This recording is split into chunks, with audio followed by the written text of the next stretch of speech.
시편 121편 말씀입니다.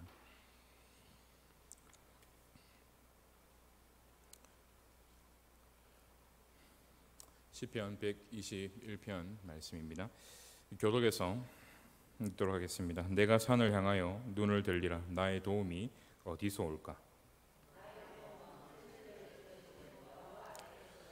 여호와께서 너를 실족하지 아니하게 하시며 너를 지키시는 이가 졸지 아니하시리로다.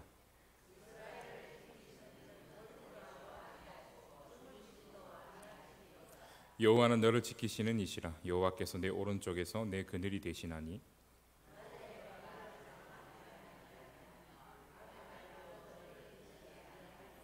여호와께서 너를 지켜 모든 환난을 면하게 하시며 또 내 영혼을 지키시리로다. 여호와께서 너의 출입을 지금부터 영원까지 지키시리로다. 아멘. 시편 120편부터 134편을 보면요, 공통적인 표제가 그렇게 쓰여져 있죠. 그건 바로 성전에 올라가는 노래라는 겁니다. 여러분, 시편이 어느 날 갑자기 150편으로 딱 나온 게 아니라 다윗이나 여러 사람들이요, 하나님께 영감받아 이 다양한 시를 썼지 않습니까? 그 시들이 후대에 그렇게 편집이 그렇게 된 겁니다. 특별히 그 시들에는요, 이 성전에 올라가는 노래라는 하나님을 향한 이 순례의 길을 걷는 15편의 노래가 그 가운데 있었던 겁니다. 이 시편을 편집한 이 편집자가 이 15개의 성전에 올라가는 노래, 또 이 순례자의 노래를요 120편부터 134편에 모아서 이렇게 따로 넣은 겁니다. 오늘은 그 중에서 121편을 볼 텐데, 이 121편에서 이 시인이 던지는 화두가 1절에 그렇게 등장합니다. 내가 산을 향하여 눈을 들리라. 나의 도움이 어디서 올까? 여러분, 여호와를 만나러 성전을 향해 순례의 길을 걷는 이 시인의 여행길은요, 사실 그렇게 만만한 것이 아닙니다. 앨런 로스라는 구약학자가 있는데요, 그는요 순례길을 걷는 이 시인의 입에서 왜 산이 등장하고 있는가, 그 순례길 가운데 시인이 경험한 어려움들에 대해서 이야기를 하는데 여러분 한번 들어보십시오.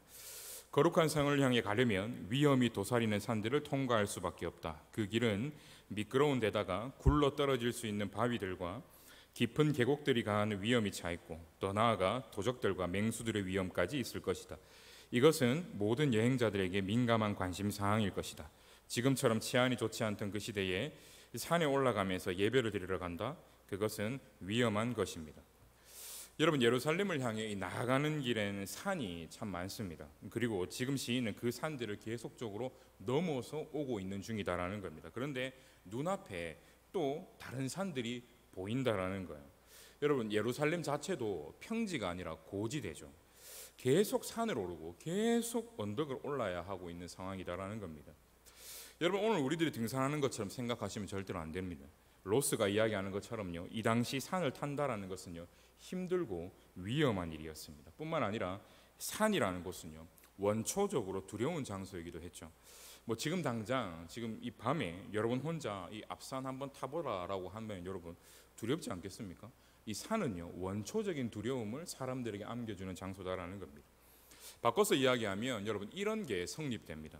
이스라엘 백성들 중에 하나님께 예배하기를 사모하지 않는 사람들, 그러니까 계속해서 예루살렘 성전에 올라가서요 예배를 드릴 생각이 없는 사람들은요 이런 위험을 사실 감수할 필요가 사실은 없습니다. 그냥 자기 인생을 이 땅 가운데 편안하게 살다가 가면 되는 거죠. 그런데 하나님을 예배하기로 마음먹은 사람들, 특별히 이 예루살렘 성전에 올라가서 하나님을 예배하기로 마음먹은 사람들은요 항상 위험을 감수할 수밖에 없다라는 것입니다. 여러분, 오늘 본문의 시인뿐만 아니라 사실상 이 모든 그리스도인들이 결국에는 마찬가지입니다. 여러분들이 삶을 살면서 하나님을 예배하는 삶을 살려고 할 때, 그리고 하나님 뜻대로 살려고 할 때, 이 여러분의 삶은요 하나님 뜻대로 살려고 하지 않을 때에는 생각하지 못했던 여러 위험들을 여러분의 인생 가운데 또 여러분의 영혼 가운데 감수할 수밖에 없다라는 것입니다. 예컨대 우리는 그리스도인이기를 선택하고 그리스도인으로서 이 땅 가운데 삶을 살아갈 때 사실상 가장 큰 위험은요 내가 죄인이다라는 것을 마주하는 그 현실입니다. 여러분, 우린 너무 쉽게 내가 죄인이다라는 것을 인정하고 살죠. 근데 사실 제가 제 자신을 봐도 그렇고 많은 사람들을 제가 봐도 그렇고요, 내가 사실은 죄인이다라는 것을 잘 모르기 때문에 그렇게 쉽게 하나님 앞에 하나님 제가 죄인입니다라는 것은 너무 쉽게 인정하는 케이스들을 너무 본다라는 겁니다. 내가 죄인입니다라는 이 말이요, 하나의 종교적인 수사처럼 그냥 돼버렸다라는 겁니다. 교회 나왔으니까 예배 드리기 전에 하나님, 제가 오늘도 뭐 죄를 많이 지었습니다. 그냥 깊은 이런 마음의 통회함이 없이 그냥 종교적 수사처럼 그냥 나오는 겁니다. 교회 왔으니까 죄인입니다, 용서해 주십시오, 예배 드리게 해 주십시오. 그냥 이게 그냥 자동으로 툭툭툭툭 아무 생각 없이 툭툭툭툭 나온다라는 겁니다. 여러분, 이거를 너무 잘 보여주는 성경 인물이 누굽니까? 요 근래에 살펴본 요나이지 않습니까? 마음의 중심에 복음이 없으니까요, 자기 중심적으로 예배드리고 자기 중심적인 인생을 끊임없이 이 땅 가운데 살죠. 그리고 그런 자기 자신의 그런 모습을 보면서 어떻게 합니까? 무태하고 만족해 하죠. 하나님께서 폭풍을 통해서 그의 자기 중심성을 폭로하셔도요, 그는 그의 죄인됨을 결단코 하나님 앞에 인정하지 않습니다. 왜 그렇습니까? 평소에 하나님 앞에 죄인이다라고 그가 그의 입술로 말은 하긴 했지만 속으로는 전혀 그렇게 생각하지 않았다라는 겁니다. 여러분, 이건 당연한 겁니다. 요나의 모든 중심과 요나의 모든 판단 기준은 복음이 아니라 하나님이 아니라 자기 자신이기 때문에 여러분 그런 거예요. 자기 스스로를 기준 놓고 보면 니느웨는요, 죽어야 되는 죄인이지만 자기는 어떻습니까? 자기 스스로가 자기 중심에 딱 있으니까 자기를 바라볼 때 자기는 죄인입니까? 죄인이 아닙니까? 죄인이 아니죠. 자기는 의인입니다. 자기는 하나님 앞에 너무나도 훌륭한 선지자다라는 거예요. 그리고 이거는요, 여기에 있는 우리도 똑같습니다.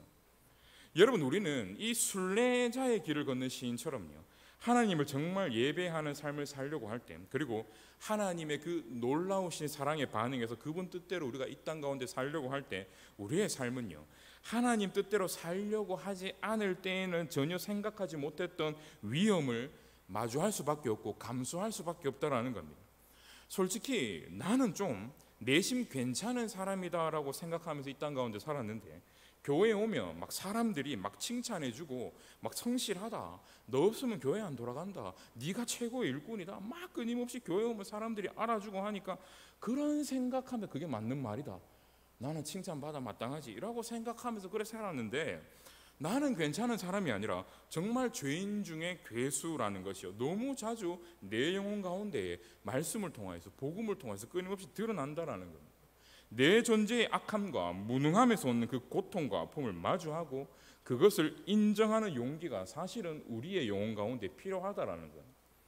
제가 신대원 다닐 때 이 열린교회의 그 김남준 목사님하고 1년 동안 같이 스터디를 한 적이 있습니다. 뭐 같이 고전을 읽고 원서를 읽고 연구할 수 있는 그 소수의 인원을 그분이 이제 뽑아서 월요일마다 그렇게 이제 같이 이제 함께 스터디를 했었는데, 그분이 이제 조나단 에드워즈나 뭐 아우구스티누스 그리고 존 오웬에 엄청 정통하신 분이거든요. 사실 우리나라에 지금 존 오웬의 전집이 이렇게 번역되고 있는데, 우리나라의 존 오웬 전집이 번역되는 결정적인 이유 이제 제공, 그 근거를 제공하신 분이 이 김남준 목사님입니다.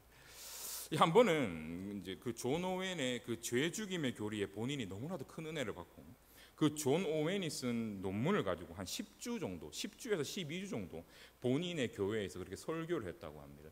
지금 이제 그 열린 교회가 제가 그 당시에 함께 스터디를 할 때는 이제 평균 교인이 한 3,000명 정도 그렇게 나온 교회였고, 그 당시에 한 1,000명 정도 이렇게 다니고 사람들이 이제 출석하던 교회였는데, 이 죄 죽임의 교리에 대해서 한 12주 정도 그렇게 설교를 하니까 당시 교회에 무슨 일이 났는가? 회개와 영적 각성이 일어났으면 참 좋았겠는데, 당시 그 교회에 등록한 성도들이 엄청나게 교회를 나갔다고 합니다. 실제로 이탈했다는 거예요. 이 목사님 표현으로 하면 당시 성도 반이 교회를 실제로 이탈해버렸고, 그것으로 인해서 엄청 문제가 심각했다라는 겁니다. 지금 이 설교를 계속적으로 연속해서 죄 죽임의 교리에 대해서 설교를 할 것인가 말 것인가의 이제 사항을 놓고 장로님들하고 이제 당에서 의논을 할 정도로, 왜냐하면 성도 반이 이탈해버렸어요. 여러분, 내가 죄인이다라는 것을 인정하는 것은요, 그거 진짜로 고통스러운 겁니다. 여러분, 우리가 복음을 가진 그리스도인으로서 이 땅 가운데 살아갈 때는요, 늘 이런 종류의 위험, 어려움, 그리고 자기 자존심과 자기 중심성을 내려놓아야 하는 싸움 앞에 우리가 늘 놓여져 있다라는 것입니다. 그뿐 아니죠. 신자의 인생에는요, 이런 영적인 어려움뿐만 아니라 신자의 인생에 찾아오는 여러 현실적인 고통과 어려움들도 있습니다. 그 모든 것을 집약해서 은유적으로 표현하는 것을 우리는 산이다라고 볼 수 있다라는 거예요. 여러분 지금 시인이요 산을 봅니다. 그냥 힘든 것도 힘든 거지만 산을 보면서 이 자신의 인생과 영혼이 힘들다라는 것을 시인은 생각하고 있습니다. 그러면서 그 산을 향해 눈을 들면서 시인은요 물어봅니다. 누가 이런 고통스러운 나를 도와줍니까? 도대체 나의 도움이 누구입니까? 어디에서 나의 도움을 정녕 찾을 수가 있습니까? 그러면서 2절에서 스스로 대답하죠. 우리 함께 2절 한번 읽어보도록 하겠습니다. 2절입니다. 시작. 나의 도움은 천지를 지으신 여호와이게서로다. 아멘. 여러분 보십시오. 1절은 뭐라 그러고 있습니까? 산을 봅니다. 산이 나에게 위협이 돼요. 도대체 나는 어디서 도움을 찾아야 되는 걸까? 근데 가만히 생각해 보니까 저 산은 누가 만들었습니까? 하나님이 만들었습니다. 무슨 말입니까? 지금 시인은 이렇게 생각하는 겁니다. 나를 압도하는 저 산 때문에 겪는 고통과 위험이 사실 너무 큽니다. 그리고 나에겐 아무런 도움이 없는 것처럼 보인다라는 겁니다. 근데 가만히 생각해 보면 저 거대한 위험이 아무리 커봤자 하나님보다는 크지 않다라는 거예요. 저것이 아무리 커봤자 저 산을 존재케 하시고 저 산을 지금 지배케 하고 계시는 분은 하나님이다라는 거예요. 저 산보다 더 크신 하나님, 온 천지를 비롯해 나를 창조하신 그분인 지금 나를 도우신다라는 것입니다. 여러분 지금 이게 지금 시인이 지금 이야기하고 있는 겁니다. 특별히 여러분 시인은 1절과 2절에서요 1인칭 시점, 즉 나를 향해 지금 이야기를 하고 있는데 이어지는 3절에서 8절은요 시인은 자기 자신이 아니라 다른 누군가에게 말하는 것처럼 보입니다. 너라는 2인칭을 사용해서 계속 노래하고 있다는 것입니다. 그런데 여러분 이 말은요 다른 사람한테 지금 시인이 이야기하고 있는 게 아니라 자기 자신에게 스스로가 스스로에게 지금 이야기하고 있다는 겁니다. 마치 외부인이 자신에게 말하듯이 자기가 자기 자신에게 이야기하고 자기 자신을 이렇게 객관적으로 바라보면서 스스로가 스스로를 바라보면서 다짐을 하고 있는 장면이다라는 겁니다. 그런데 여기 3절부터 8절을 보시면 끊임없이 반복되는 단어가 여러분 보입니다. 총 3단어가 계속적으로 반복이 되는데 먼저 여호와라는 단어가 계속적으로 반복이 됩니다. 총 5번 반복이 되고 너를 이라는 단어가 10번 반복이 됩니다. 그리고 마지막으로 지키신다라는 단어가 계속 반복이 됩니다. 총 6번 반복이 돼요. 이 반복되는 3단어가 뭡니까? 여호와, 너를 지키신다입니다. 그럼 여러분 이 반복되는 단어를 한번 연결해 볼까요? 뭡니까? 여호와께서 너를 지키신다. 여호와께서 너를 지키신다. 여호와께서 너를 지키신다. 제이야, 여호와께서 너를 지키시는 것. 여호와께서 너를 지키신다. 정신 차려. 이렇게 계속 자기가 자신을 향해서 계속적으로 끊임없이 이야기하고 있다는 겁니다. 근데 히브리어로 보면 훨씬 더 선명하고 더 단단하게 시인이 강조하는 게 있는데 예를 들어 5절을 보면요 여호와께서 너를 지키신다 이렇게 나와 있지 않습니까? 근데 히브리어 5선을 보면요 이렇게 되어 있습니다. 지키시는 분이다.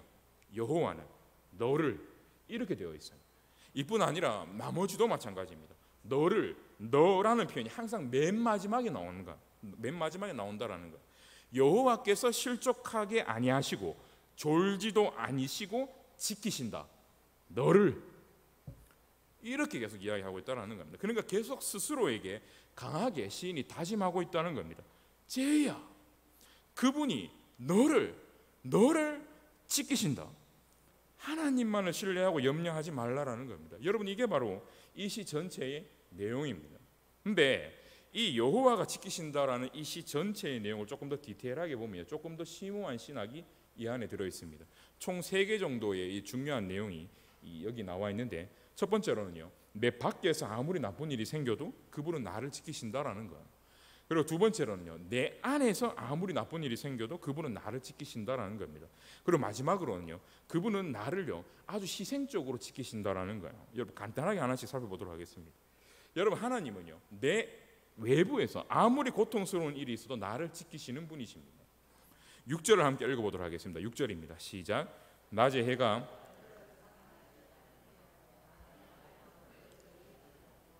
아멘.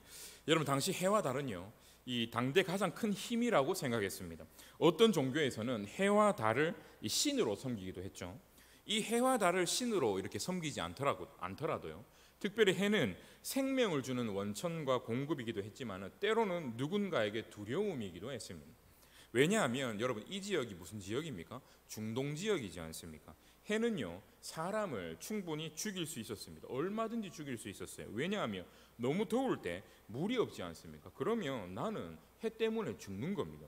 여러분 달도 마찬가지입니다. 달도 당시에는 그런 신비로운 힘을 가진, 이 사람을 충분히 죽일 수 있는 힘을 가진 그런 신비로운 존재로 그렇게 역임을 받았다라는 거예요. 그러니까 해와 달을 지금 여러분의 삶에 적용해 보자면요, 여러분의 삶을 빼앗거나 여러분을 고통스럽게 만들 수 있는 외부에 있는 어떤 힘, 혹은 외부에 있는 어떤 능력, 그리고 외부에 있는 어떤 사람이라고 생각해도 무방하다라는 것입니다. 근데 시인은요 그 외부에서 오는 고통 속에서 계속 이렇게 이야기합니다.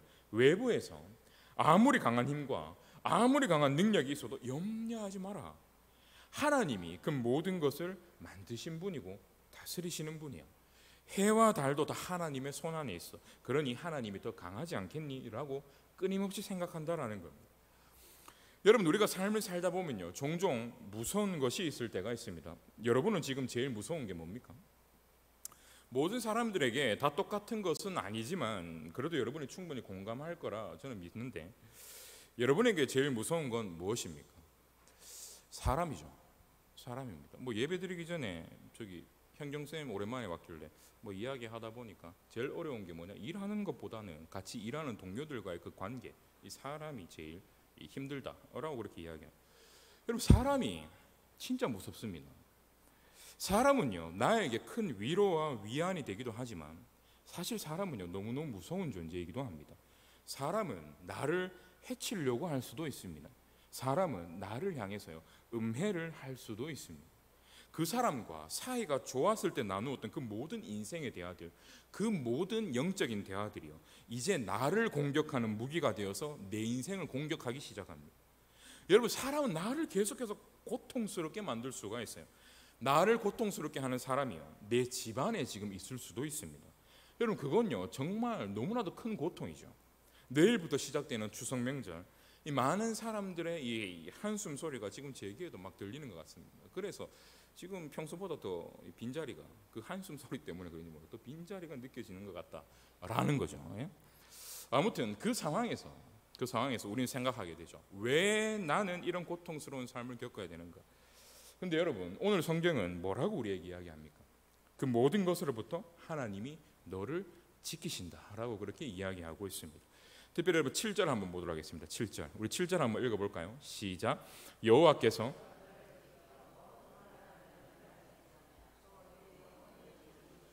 아멘. 여기 한글 번역이 여러분 좀 잘못된 부분이 있는데 여기 환난을 면하게라고 되어 있지 않습니까? 면한다라는 말은 히브리 성경에는 없습니다. 이건 한글 번역자 그냥 이제 임의로 그냥 해석하기 편하게 하기 위해서 그냥 끼워 넣은 말입니다. 이 7절을 얼핏 보면요 내가 하나님을 잘 신뢰하면 내 삶의 환난과 고통이 아예 없어질 것이다 라고 생각하게 되기 쉽습니다. 그런데 여러분 그런 의미가 아니에요. 그 말이 없습니다. 이 원어에는 뭐라고 되어 있냐면 하나님께서 너를 모든 환난으로부터 지키시며 네 영혼을 지키실 것이다, 이렇게만 되어 있습니다. 그러니까 면한다라는 말은 여러분 존재하지 않는다라는 겁니다. 그러니까 계속해서 성경은요 이렇게 이야기하는 겁니다. 환난과 고통이 있을 수 있어. 그리고 너는 환난과 고통을 반드시 겪을 거야. 지금 네 눈에 당장 보이는 저 산을 한번 봐봐. 이 산 자체가 너한테는 고통이에요. 근데 그 고통 가운데 그분이 너를 지키실 거야. 그리고 그 고통 속에 있는 네 영혼은 상하지 않을 거다. 물론 네 육체는 상할지도 모르겠어.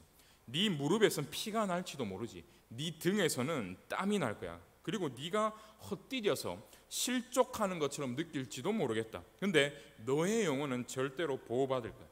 하나님은 너를 절대로 내버려 두시지 않아. 계속해서 너를 지켜보고 계시는 거야. 네가 잠을 잘 때도 하나님은 잠도 주무시지 않고 너를 지켜보고 계신단다. 여러분 특별히 3절과 4절에 왜 잠 이야기가 그렇게 나오는 걸까요? 여러분 잠을 잘 때 인간은요 끝없이 무력해지기 때문에 여러분 그렇습니다. 여러분 중에 아무리 강한 사람이라고 할지라도요 자잖아요. 그럼 누군가는 편안하게 여러분을 죽여버릴 수도 있습니다. 사람이 가장 약해지고 무력해지는 때가 바로 잠잘 때입니다. 그리고 우리는 안 잘 수가 없죠. 그래서 여러분 기독교 전통에서 잠은요 곧 죽음을 상징합니다. 실제로 우리가 자는 것을 죽음으로 본다라는 겁니다. 그리고 자고 일어나는 것을 뭘로 보냐면 부활로 봅니다. 그러니까 매일 매 순간 내 인생을 통하여서 죽음과 부활을 매일 우리가 경험하며 산다라는 겁니다. 그러니까 내 인생을 통해 죽음과 부활을 경험하면서 예수 그리스도를 날마다 우리가 바라본다라는 거예요. 아무튼 우리가 그런 상황 속에 있다 하더라도 내가 편안하게 잠을 잘 수 있는 것은요, 하나님은 주무시지 않기 때문이다라는 겁니다. 여러분, 하나님은 안 주무십니다. 나를 계속해서 돌보신다라는 겁니다. 여러분, 이거 우리 삶에서 되게 중요합니다. 여러분, 우리는 보통 삶에서 큰 환난이 닥치잖아요. 어려움이 닥치지 않습니까? 그럼 이렇게 생각하는 버릇이 있습니다. 나에게 이런 고통스러운 일이 닥치면 하나님 날 안 사랑하시는구만. 하나님이 만약 나를 사랑하신다면 내가 이렇게 어렵고 고통스러운 일이 닥치도록 하나님이 과연 내버려 두셨을까? 하나님이 정말로 나를 지키시는 분이라면 나에게 이런 질병이 오도록 허락하시겠어? 하나님이 정말로 나와 함께 하고 계신다면 내가 이 인간관계 가운데서 이렇게 고통스러운 일을 당하도록 하나님이 나에게 허락하시겠냐? 이런 고통을 내 인생 가운데 끊임없이 겪는 걸 보니까 하나님은 나를 안 사랑하시는 것이 분명해라고 우리는 습관적으로 생각한다라는 것입니다. 여러분, 성전으로 올라가고 있는 시인도 이렇게 생각하고 있는 거예요. 지금 내가 오르는 이 산이 너무 고통스러워. 그러면서 자기 연민에 끊임없이 빠진다라는 겁니다. 그렇지만 시인은요, 그런 상황 속에서, 그런 고통 속에서 끊임없이 약해지고 무력해지만 다시 한 번 더 스스로에게 말하는 겁니다. 아니야, 정신 차려. 환난이 있을 수 있지. 그렇지만 하나님께서 이 환난에서 너를 지켜주실 거야. 걱정하지 마. 너의 고통에서 맞서 싸워. 하나님께서 너를 사랑하시고 지킨다는 사실은 절대로 변하지 않아. 스스로에게 계속적으로 말한다라는 것입니다. 다시 말하면 우리 밖에서 어떤 나쁜 일이 벌어지더라도 하나님은 우리를 지키신다라는 것입니다. 두 번째로, 하나님께서 내 안에서 아무리 나쁜 일이 벌어지더라도 우리를 지키신다라는 거예요. 여러분, 8절을 보겠습니다. 여러분, 8절입니다. 우리 함께 한번 읽어보도록 할게요. 시작. 여호와께서, 아멘. 여러분, 여기 출입이라는 말은 들어가고 나온다라는 말입니다. 근데 이거는 히브리어 이거 용례상 우리의 모든 행동들을 의미하는 이 단어입니다. 아침에 일어나서 저녁에 잠이 들 때까지 우리가 하는 모든 행동들 가운데서 우리를 지키신다라는 거예요. 그것도 여러분, 언제까지 지키시는 겁니까? 영원까지 지키신다는 거예요. 그러니까 오늘 하루만 지키시고 내일은 안 지킬 거야가 아니고 영원토록 지킨다는 거예요. 그러면 여러분, 우리는 스스로 이런 의문이 들 수 있어요. 제일 중요한 의문이 이거죠. 오늘 하루에 여러분의 삶을 한번 생각해 보십시오. 출입이라고 하면 여러분의 모든 행동들을 제가 가르친다고 이야기 드렸지 않습니까? 오늘 여러분의 행동들 중에는 물론 선한 행동들도 있을 거예요. 그죠? 아침에 일어나자마자 뭐 했습니까? 기도를 했습니다. 하나님, 잘 자고 일어나게 해주셔서 감사합니다. 오늘도 하나님 은혜 가운데 살게 해주십시오. 기도를 했어요. 또 아침에 일어나서 뭐 했습니까? 큐티를 했어요. 정말 좋은 행동이지 않습니까? 그리고 지금은 또 여러분들 뭐 하고 있습니까? 집에서 누워서 편안하게 텔레비 볼 수도 있지만 지금 또 이렇게 굳이 또 비도 막 올까 말까 하고 있는 이 상황 가운데, 습한 이 상황 가운데 또 굳이 또 이렇게 예배를 드리고 있어요. 여러분, 좋은 행동이에요, 나쁜 행동이에요? 좋은 행동이죠. 근데 여러분, 좋은 행동들만 했습니까? 여러분, 오늘 하루의 삶 속에 좋은 행동들만 했습니까? 눈빛을 바라보니까 나 오늘 하루 종일 진짜 선한 행동, 좋은 행동하고 살았다 하는 표정인데, 여러분 아니죠. 죄도 분명히 여러분들 분명히 지었을 겁니다. 여러분, 저는 계속 설교하면서 우리의 선행 안에도 뭐가 들어있다고 끊임없이 말씀드렸습니까? 우리의 선행 안에도 끊임없이 죄가 들어있다고 끊임없이 말씀드렸지 않습니까? 아마 오늘 하루 종일 여러분은요, 하나님을 마음에 두지 않고 여러분의 자기중심성을 가지고 끊임없이 다양한 죄를 저질렀을 겁니다. 저도 그렇습니다. 그런데 하나님은요, 그런 나를요 바라보시면서 사랑하실까? 이 말입니다. 여러분, 극단적으로 한번 생각해 보겠습니다. 내가 삶을 살다가 나 하나님 이제 신뢰하는 거 더 이상 싫어.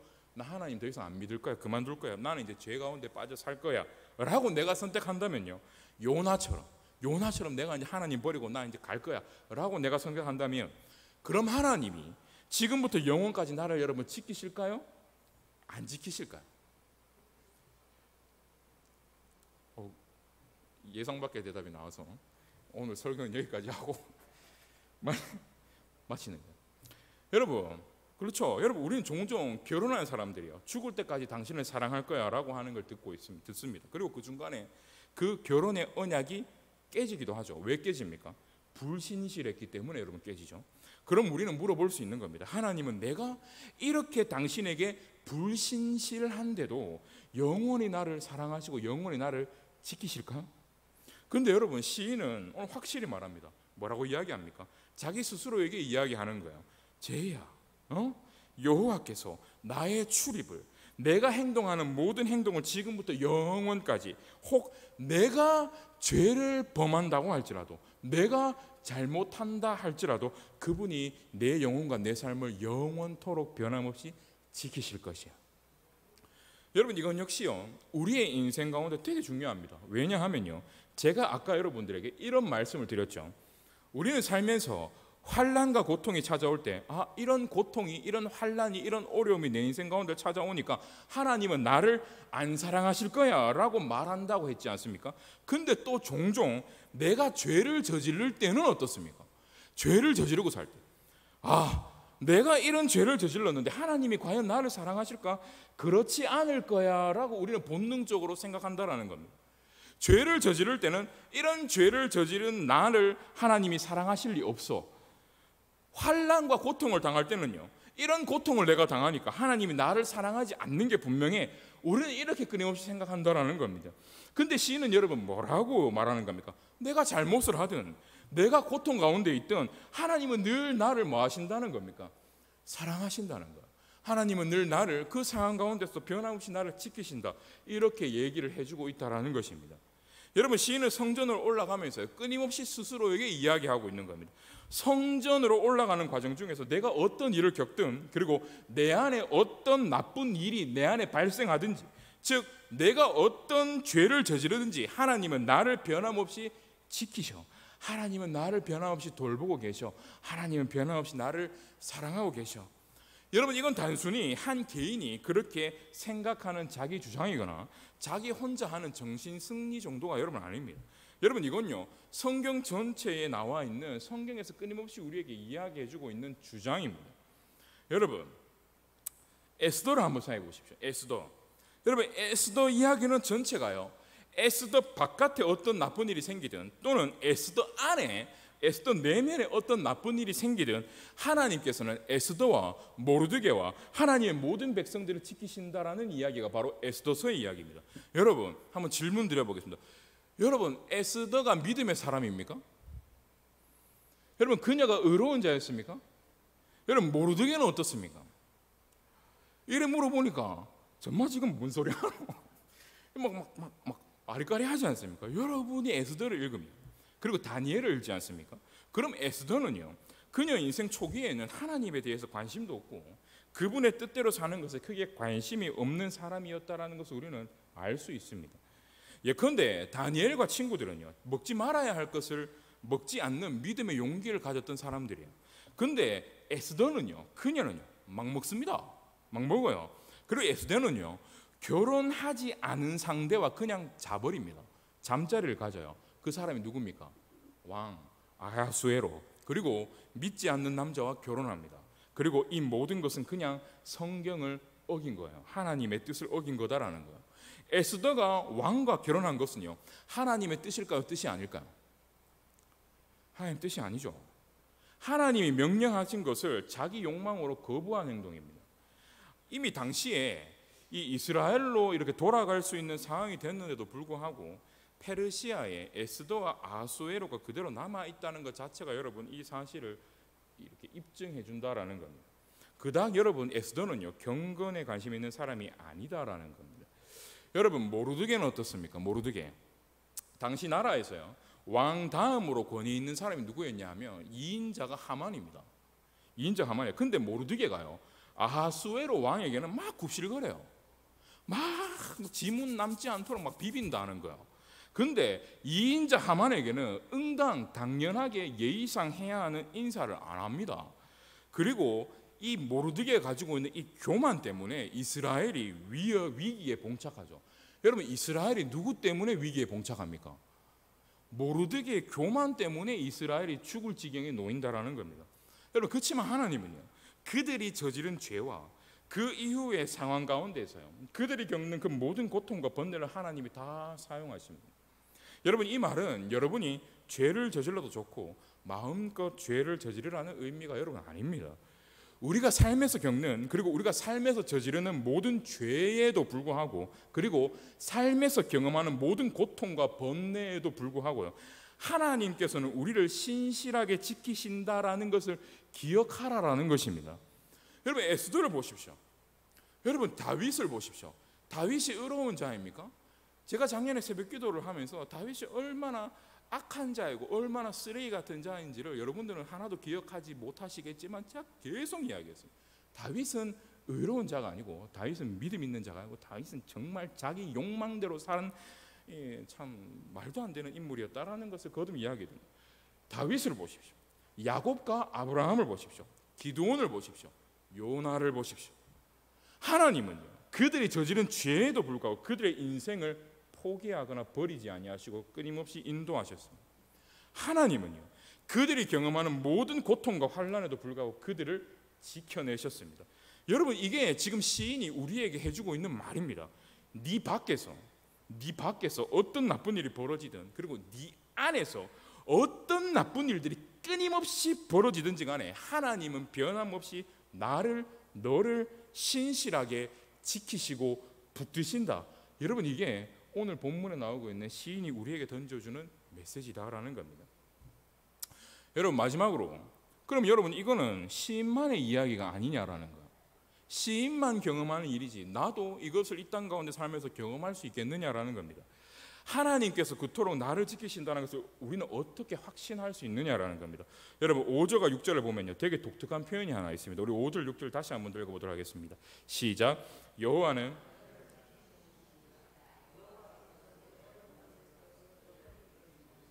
낮의 해가 너를 상하게 하지 아니하며 밤의 달도 너를 해치지 아니하리로다. 아멘. 여러분 자 보십시오. 그들이 된다는 건 무슨 말입니까? 여러분 뜨거운 햇볕 아래 서 보신 분들은요 이 뜨거운 햇볕 아래 서 있다라는 게 얼마나 고통스러운 일이다라는 것은 잘 알 겁니다. 특별히 이 중동 지역의 사막의 햇볕 아래에 우리가 굳이 가서 서 있어 보지 않더라도 우린 그것이 얼마나 큰 고통인지는 우리는 충분히 알고 이해할 수 있다라는 거예요. 근데 그런 상황에서 햇볕이 아니라 그늘을 경험한다라는 것은요 내가 겪어야 되는 뜨거운 햇볕의 고통을 누가 그늘이 되어 줌으로써 대신 고통을 당한다라는 의미입니다. 그럼 여러분 우리는 물어볼 수 있습니다. 지금 하나님께서 우리의 그늘이 되신다고 하고 계시지 않습니까? 오히려 이 모든 고통을 없애주심으로써 하나님도 고통당하지 않고 우리도 고통당하지 않게 전능하신 하나님께서 이 모든 환경을 만들어 주실 수 있지 않겠느냐라는 겁니다. 근데 여기 보면요 그렇게 이야기하고 계시지 않습니다. 우리가 당해야 하는 그 뜨거운 고통을 그분이 대신 당하심으로요 그분이 우리를 저 뜨거운 햇빛에서 가리신다라고 말하고 있는 거예요. 여러분 이해하십니까? 여러분 시는요 은유입니다. 그죠? 어떤 일어난 사실을 논리적으로 기술한 내용이 아닙니다. 하나님이 어떤 분이시다라는 것에 대해 은유로 그렇게 표현한 것이 바로 시입니다. 그래서 이 시를 쓴 사람과 여러분 그리고 이것을 불렀던 구약에 있던 모든 사람들은요 지금 여기 5절과 6절에 나오고 있는 이 내용을 완벽하게 이해하지는 못했을 겁니다. 뭐 그냥 시상이니까 은유니까 뭐 그런갑다 하고 생각하고 넘어가지 이게 구체적으로 이 하나님이 어떻게 자기들에게 일하시냐라는 것에 대해서는 구체적으로는 이렇게 알지는 못한다라는 겁니다. 구약 성경의 이 시편만 가지고는 모든 이야기를 완벽하게 이해할 수는 없다라는 거예요. 여러분 이 시편이 쓰여지고 난 이후에 사람들에게 불려지고 또 불려지면서 여러분 시간이 지나죠. 그리고 한참의 시간이 지나서 하나님께서 사람이 되셔서 이 땅에 오십니다. 그죠? 졸지도 않고 주무시지도 않는 그 하나님이요 잘 수밖에 없는 그리고 너무 피곤해서 우리가 주일에도 살펴봤지만 폭풍 치는 그 바다에서 배를 타고서도 주무실 수밖에 없는 그런 연약한 인간이 되셔서 이 땅 가운데 하나님이 오셨다라는 겁니다. 여러분 이 시편은요 시인이 부른 노래이기도 하고 오고 오는 많은 구약의 신자들이 부른 노래이기도 합니다. 그리고 또 다른 한편으로는요 예수님께서요 이 땅에 사실 때 그분이 부르신 노래이기도 하다라는 겁니다. 여러분 예수님은 계속해서 예루살렘으로 올라가셨죠. 그죠? 요한복음에만 봐도 몇 번 나옵니까? 예수께서 유월절을 지키러 예루살렘으로 올라가는 장면이 총 3번 그렇게 등장합니다. 그분이 예루살렘으로 올라갈 때마다 계속해서 뭘 오르십니까? 산을 끊임없이 오르시는 거예요. 그리고 예루살렘이라는 그 고지대를 그 언덕을 올라갈 때마다 끊임없이 예수님은요 이 성전에 올라가는 이 노래를 부르셨다라는 겁니다. 이 예루살렘으로 올라가는 모든 순례자들이요, 이 시편 120편부터 134편의 노래를 계속해서 부르며 올라갔듯이 여러분 우리 예수님께서도 이 노래를 끊임없이 부르셨다라는 것입니다. 예수께서 이 노래를 부르시면서 하나님을 향해 나아갔다라는 겁니다. 내가 산을 향하여 눈을 들리라. 나의 도움이 어디서 올까? 내가 이 산을 걷는데 도대체 내 도움이 어디서 올까? 내 도움은 천지를 지으신 여호와께로다. 이 자신의 영원한 아버지를 생각하면서요, 예수님은 그렇게 스스로에게 말씀하고 계신다라는 겁니다. 시편 121편 3절입니다. 여호와께서 너를 실족하지 아니하게 하시며 너를 지키시는 이가 졸지 아니하시리로다. 나는 비록 조는 존재지만, 예수님은 실제로 여러분 어떤 존재입니까? 조는 존재죠. 주무시는 존재지 않습니까? 이 땅에 계실 때 끊임없이 주무시고 조는 연약한 존재셨지 않습니까? 나는 비록 조는 존재지만, 그렇지만 하나님 아버지는 나를 돌보시지. 이스라엘을 지키시는 분은 졸지도 않으시고 주무시지도 않으셔.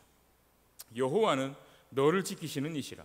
여호와께서 내 오른쪽에서 내 그늘이 되시나니 낮에 해가 너를 상하게 하지 아니하며 밤의 달도 너를 해치지 아니하리로다. 여호와께서 너를 지켜 모든 환난을 면하게 하시며 또 내 영혼을 지키시리로다. 여호와께서 너의 출입을 지금부터 영원까지 지키시리로다라고 하면서 예수님은 끊임없이 노래를 부르시면서 예루살렘으로 올라가셨다라는 겁니다. 그리고 예수님께서는요, 십자가를 지고 이 산에 오를 때는요, 이 노래의 모든 것이 자기에게 성취되지 않았습니다. 응답받지 못했다라는 거예요.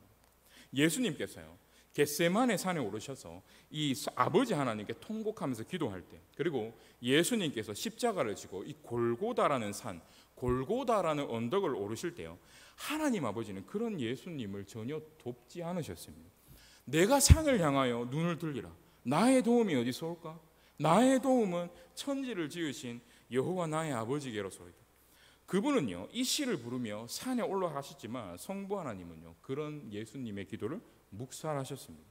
묵살뿐만 아니라 그분을 완전히 버리셨고 십자가 위에 내던지셨습니다.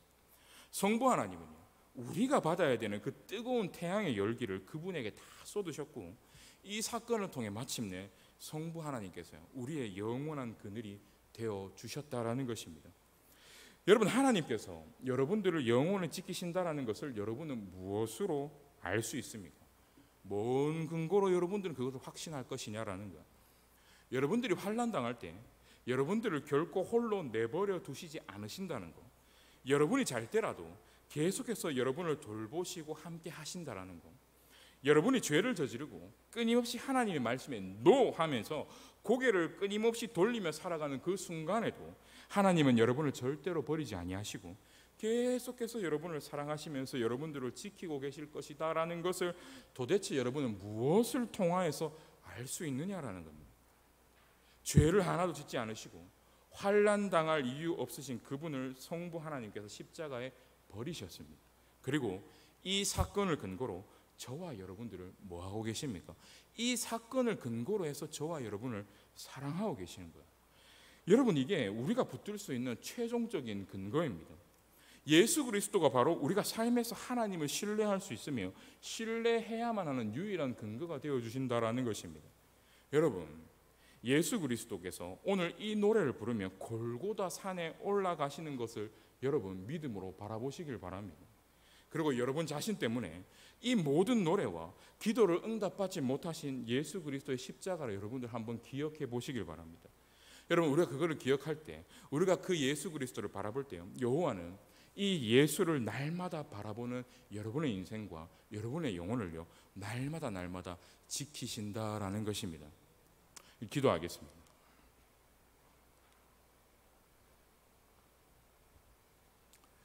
우리가 환난 당하여 고통 당할 때, 나의 죄로 하나님 당신을 거부하고 외면하며 살아갈 때에, 그럼에도 하나님 아버지 당신은 우리를 버리지 않으시고 영원히 사랑하시며 우리를 지키시기 위하여 당신의 가장 소중한 아들 예수 그리스도의 노래와 기도를 외면하실 수밖에 없으셨고 십자가 위에 그 아들을 버리실 수밖에 없으셨습니다. 우리의 인생과 영원한 죽음 앞에 우리가 영원히 당해야 하는 그 뜨거운 태양의 고통을 대신 우리 주 예수 그리스도께서 다 받으시고 우리의 그늘이 되어주셔서 성부 하나님의 영원한 사랑과 도움을 받는 존재로 삼아주심을 이 시간 우리가 기억할 수 있도록 아버지 은혜 허락하여 주시기를 간절히 소망합니다. 이 복음의 위대한 사건이 내 영혼을 끊임없이 움직이게 하여 주시옵시고 이 영원한 사랑 앞에 내 온 마음이 잠기게 하여 주시기를 간절히 소망합니다. 매일의 인생 속에 예수 그리스도의 사랑과 은혜를 통하여서 하나님 아버지의 놀라운 사랑과 보호를 실제로 이 땅 가운데 누리며 살아갈 수 있는 우리들이 다 될 수 있도록 이 시간 성령 하나님께서 우리의 영혼 가운데 예수 그리스도의 영광을 충만하게 채워주시기를 간절히 소망하며 이 모든 기도 살아계신 우리 주 예수 그리스도 이름으로 간절히 기도드립니다. 아멘.